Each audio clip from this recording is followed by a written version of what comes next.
Boom! What's good, YouTube? It's your boy Chris, and we are back with another video, back with another banger. You know what I'm saying? Today we're drinking our Stella Rose wine while we eat our Domino's pizza. You know what I'm saying? I like a little pineapple action. Little stuffed crust action. No, God, nigga. They can't escape this shit, nigga. Welcome back to New Rockstars. I'm Jessica Clemens, and every episode of Marvel's WonderMan miniseries has dropped. And what a sad, but very nice story. They've been holding on to this series for a minute. A lot went on behind the scenes, from production delays and strikes to Marvel's overall transition to programming and their output. This was an uphill battle, but no longer. Yahya Abdul-Mateen's WonderMan and Ben Kingsley's Trevor Slattery are weirdly the positive duo that you want to see more from, and I think we absolutely will. The miniseries ended with the two wanted men blasting into the sky to only God knows where. In this video, we'll answer all the questions the ending left with us, where they're going, what effect this has on the MCU, whether WonderMan is a mutant, and whether or not we'll see him in Doomsday or Spider-Man 4. But first, before we get into it, make sure to check out nerdriot.shop, where you can find the latest and greatest in New Rockstars merch. If you want to start the year with some Nerd Riot merch like us, you gotta be wearing it. Head on over to nerdriot.shop, check out our top selling items, grab a hoodie, a tee, a hat, one of your favorite things from your favorite shows. Go be a rock star out in the wild. We also have a Trevor Slattery shirt, and we have a Doom shirt. Oh, don't you want to get some Trevor Slattery merch? After the show, maybe you don't. Hey, you know what's funny? We're for sure doing that, but niggas been avoiding the long form content for like 3 or 4 months. Like the last time niggas was watching 30 to 40 minute videos was when I was watching the Voltergeist videos. But low-key, those are very important too, because it's good practice. You know what I'm saying? When you watch videos like that and you have to stay engaged for 30, 40 minutes, nigga, fuck. Nigga, and then you know me, nigga, 30, 40 minute reaction can easily turn into now an hour and 30, hour 40. So, nigga, I'm like, golly, nigga. Niggas pausing so goddamn much all the time. Like, Chris, shut the fuck up. Actually, I don't know. I still love him. We all know that he's not really supposed to be a terrorist. Get Trevor Slattery merch. Get Doom merch. You're gonna love it. All right, now let's get into it. Yeah, I'm getting all that. Just as a warning, this video will spoil the entirety of WonderMan if you haven't finished it yet. If you have not finished, don't pass this point.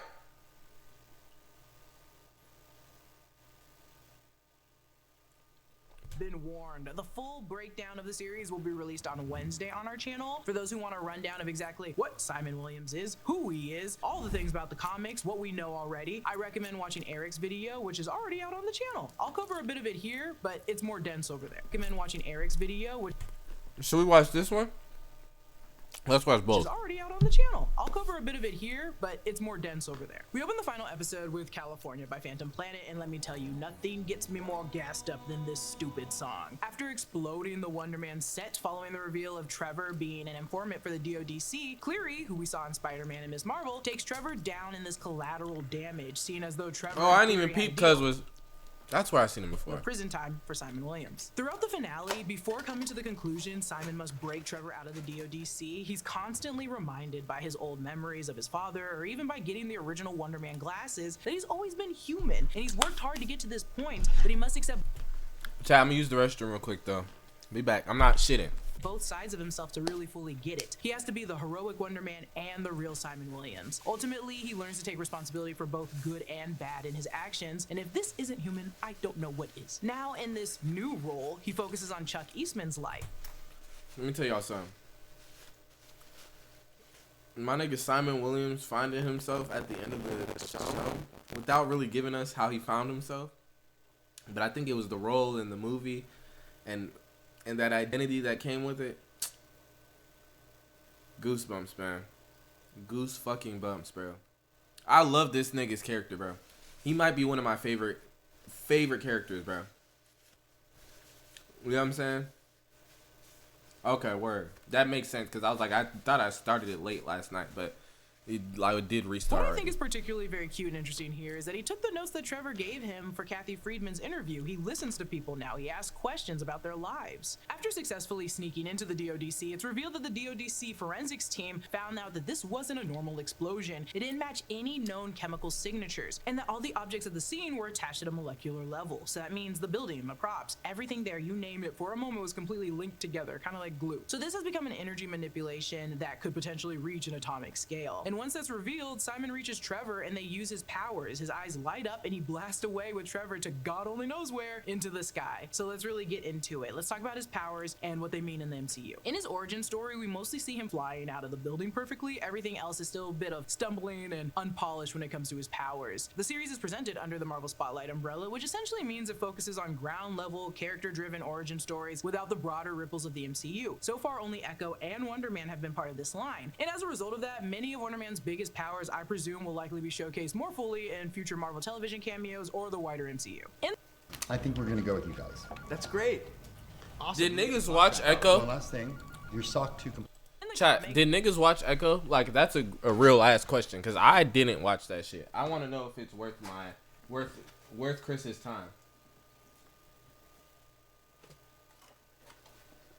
Drop that down in the comments below.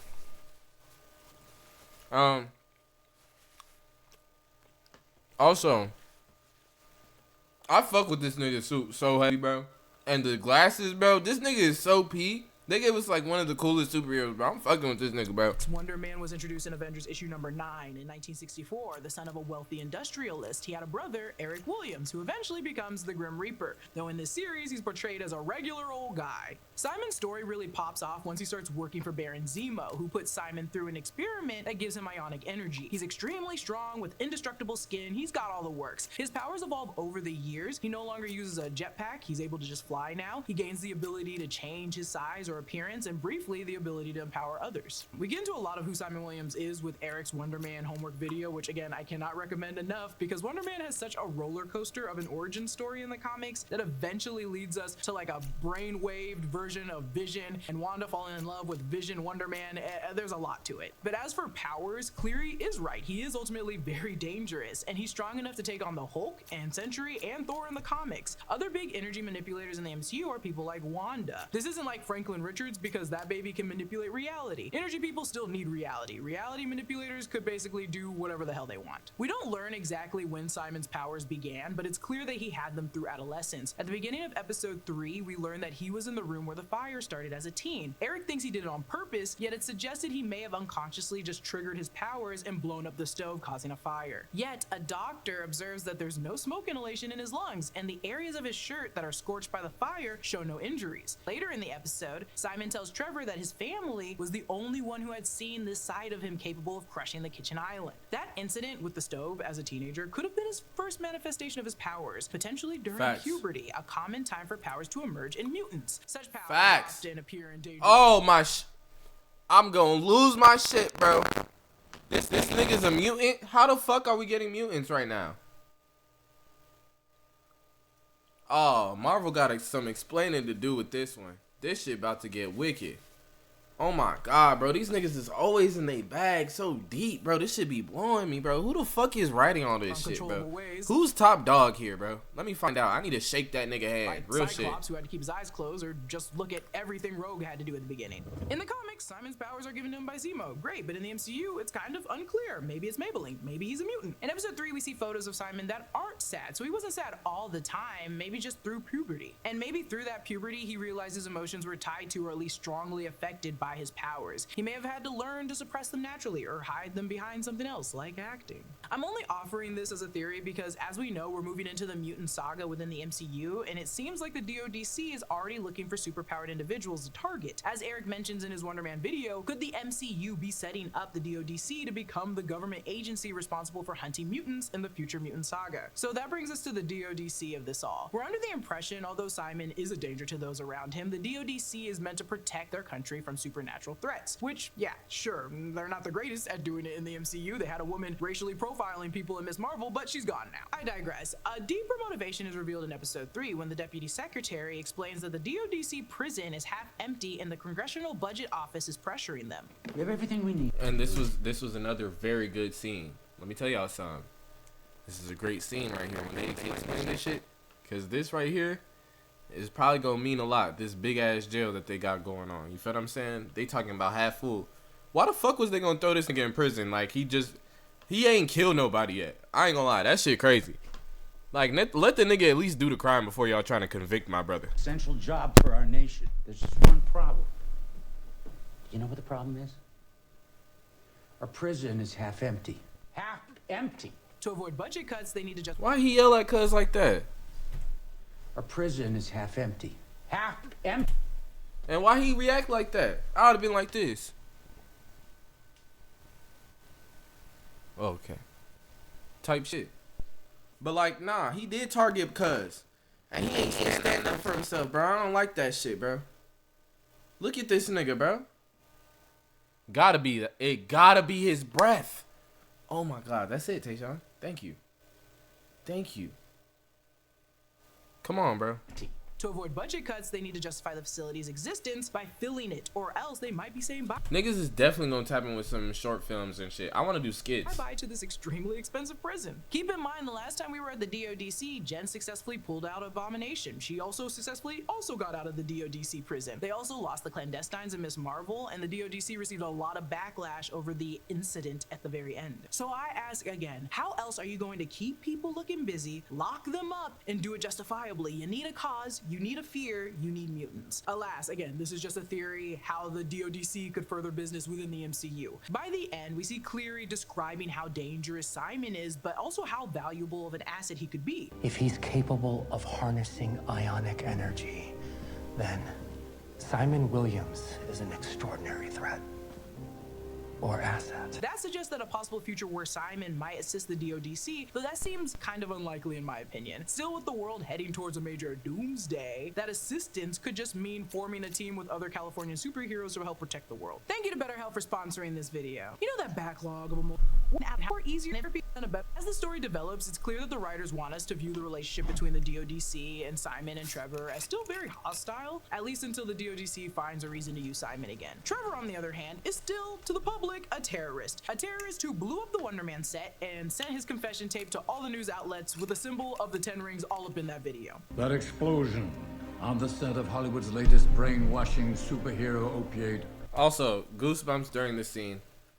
Say what you want about my nigga Trevor Slattery, but when it came down to it, bro, real nigga, bro. Like, literally goosebumps right now as we're talking about it.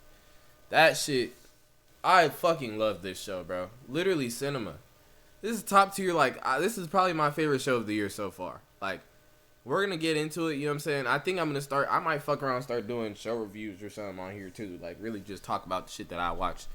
If it's some shit that I think I'd want to bring here. And, nigga, this is one of them, bro. For real. WonderMan. I did that. Crispy, airy, lightly charted home, magic. It's not delivery, it's DiGiorno. As a reminder, Trevor Slattery first appeared in the MCU in Iron Man 3 as an actor hired by Killian to pose as the fake Mandarin and terrorize the public. Tony Stark ultimately put an end to Killian's operation, killing him in the process. We later then see Trevor in the Marvel one-shot All Hail the King, where he was in prison alongside Justin Hammer. There he was kidnapped by someone posing as a journalist who was secretly working for the real Ten Rings organization. Trevor next returned in Shang-Chi in The Legend of the Ten Rings, where he was being held by Wen Wu, but he also had become best friends with Morris, the faceless creature that kind of looks like a butt. Serving largely as the comic relief, Trevor doesn't necessarily help the group reach Taolo, but he does survive the final battle and chooses to stay there afterwards. But seeing him now, in the present day, assuming his role as the Mandarin again, this would probably raise alarms for Shang-Chi and his sister, who is currently the new leader of the Ten Rings organization, seeing as he's using the Ten Ring symbol again all up in that video. So for Shang-Chi, WonderMan, where does this kind of connect? Destin Daniel Cretton, who directed Shang-Chi and the Legend of the Ten Rings, also co-created WonderMan with Andrew Guest. Keep in mind, this series was in development in 2020 2022, while Shang-Chi was released in 2021. They basically made it feel like the idea of Wonder Man was conceived during Shang-Chi. According to Brad Winderbaum, during Shang-Chi, Destin Daniel Cretton and Jonathan Schwartz talked to Ben Kingsley about wanting to continue his story as Trevor Slattery. At the same time, Brian Gay and Stephen Broussard were tossing around the ideas about a Simon Williams project, and both ideas sort of poked at an actor's journey, but also being a creative, and the ideas eventually merged and they ended up with the Trevor and Simon story. Marvel Television is also great for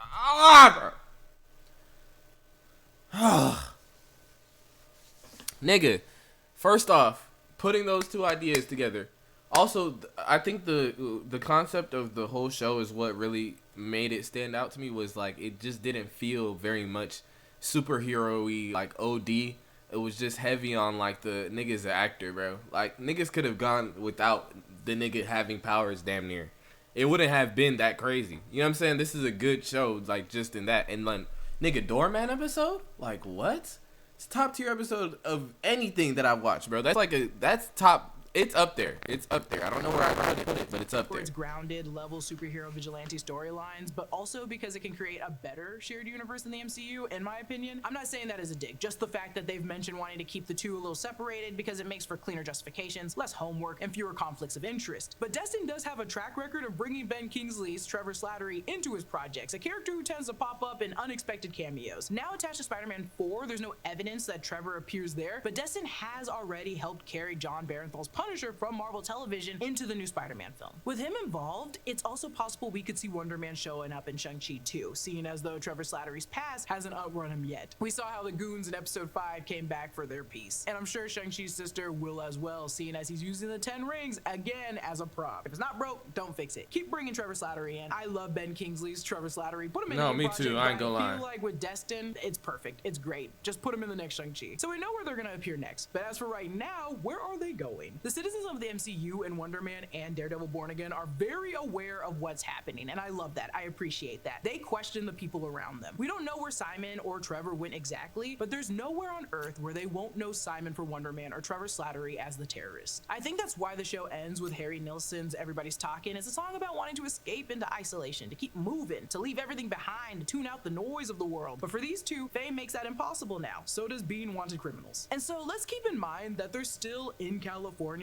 technically. So there's a lot of superheroes within California that could venture into their story. And a lot of this will happen in the MCU in California. Let's not forget that. We all remember that Roxxon Corporation was a significant presence in LA during Iron Man and has since appeared in other Marvel projects, even this one in a very, very specific way. Kevin Bacon was also kidnapped from his home in Los Angeles in December of 2025 by the Guardians. We have Shang-Chi, Katie, living in San Francisco. We're talking about the Pims, the Langs, even smaller folks like Jimmy Woo, who was the FBI agent in the California division. We also saw Jimmy last in Quantumania eating lunch with Scott, so I assume he's back in California after the events of Westview. Bruno, who studies now abroad in California, and Kamala, who was visiting during Daredevil Born Again. She-Hulk and Abomination are also there. There's a lot of folks to come across in California. If they're on the run, I also think there's an argument that could be made that Trevor could return to Ta Lo if he knows how to navigate the moving forest without Morris, but that might be a fun adventure just seeing them return with Wonder Man and go into hiding. As for the remaining questions, a lot of them are things we just kind of have to wait for. Some folks have debated whether Vision will find a connection to Wonder Man as he does in the comics, which feels kind of unlikely, seeing as I hope they don't do went in it. a narratively different direction than all I the hope other they don't Marvel do that television shit. shows. It was more focused. I pray that they don't make Vision and him do some shit like that, bro. I fuck with this nigga the way he is right now, bro. Keep Wonder Man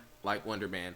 And I hope he's a little bit of a dickhead to these other superheroes if they need help. Like, the nigga not just gonna hand out help like that. Just on the friendship between Trevor and Simon. Because the way that they describe him as a dickhead and shit, yeah. Like, ego, yeah.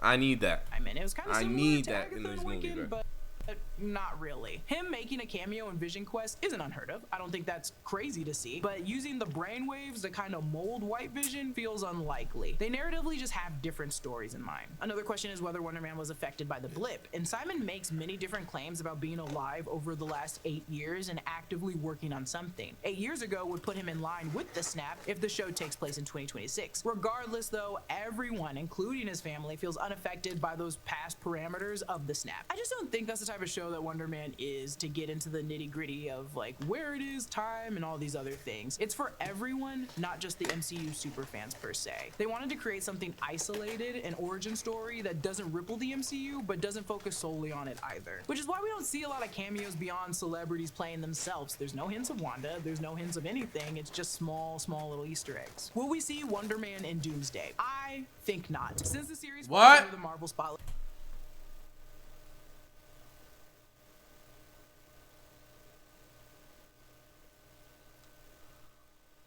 banner, the focus has really been on telling a contained, character-driven story through Marvel Television. Spotlight projects feel a little bit like testing the waters, if you will, giving newer characters room to develop while gauging audiences' responses before moving them into larger film storylines. With Marvel's shift toward being more selective and focusing on its bigger established players, large ensemble films like Doomsday already have a lot of moving parts creatively and logistically. It's not just about the cost, but also about the story balance and making sure each character has space to matter. Introducing Wonder Man into an Avengers level movie right now might be exciting, especially with Yaya. I love it, I love him, but it could risk rushing the character before he's had time to fully breathe and grow with the audience. Letting him develop more first could make a future crossover appearance land even stronger and harder. I just want to see him get there. Overall, I really liked the show. On a second watch, I appreciated it even more. It's surprisingly very emotional, and as someone working in Hollywood, it hit a little too close to home, sometimes uncomfortably so, but that kind of reflection can be important sometimes. I'll always be rooting for Trevor Slattery. I will always root for Simon Williams. Their relationship growing beyond their craft into a genuine, unexpected bromance was not on my bingo card at all. It felt like a student-teacher dynamic, but not the usual like life or death MCU way that we've been getting. It was smaller, it was more personal, more relatable, and at times very frustrating, and a very human.